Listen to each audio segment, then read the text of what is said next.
Welcome back, you respiring organisms. All right, so today we're going to talk about aerobic and anaerobic respiration, just a little overview before we focus on aerobic respiration and anaerobic respirations in two separate lectures. So, first, after you eat, how does your body actually obtain the energy from all the food that you eat? Pause the video, take a second, write down your answer, and we'll get back. Those pancakes look delicious.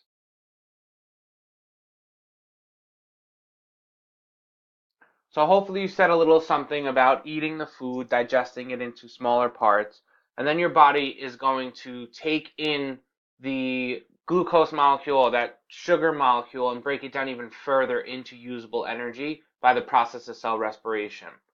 Now that process is so important because it's taking the food that you eat and turning it into a usable energy form that our body can use for any metabolic reaction or chemical reaction that goes on in your body and help maintain homeostasis by performing any life function necessary, whether that be repairing your muscle cells that you teared apart a little bit when you went to go work out, or to heal a little cut. You're gonna need ATP for every single one of those things.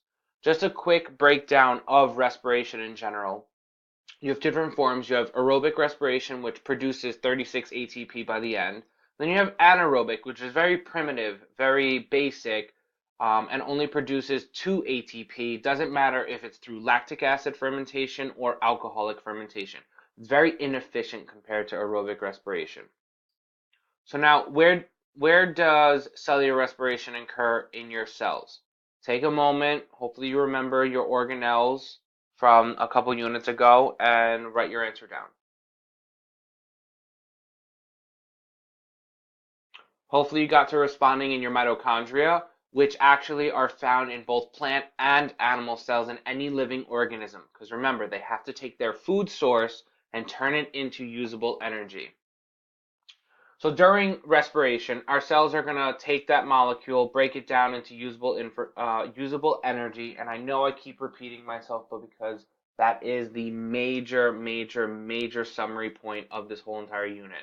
Now, all organisms perform respiration. This does not exclude plants. They are included.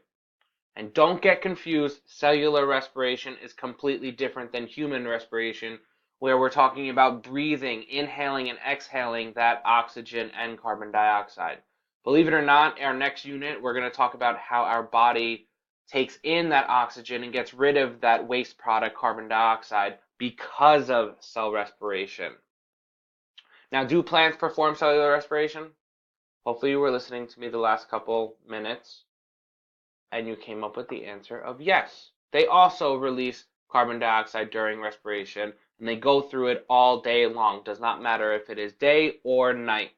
But one process they can only do during the day is photosynthesis, because photo means light and it relies on the light in order for that process to occur. But why is cellular respiration so important? It's a little, I wouldn't say little, it's a molecule called ATP.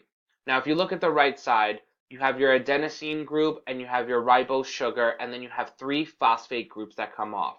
That last chemical bond between those last two phosphates towards the right, the little yellow circles, when it breaks, it releases so much energy and it's very unstable until another molecule bonds to it and creates ADP.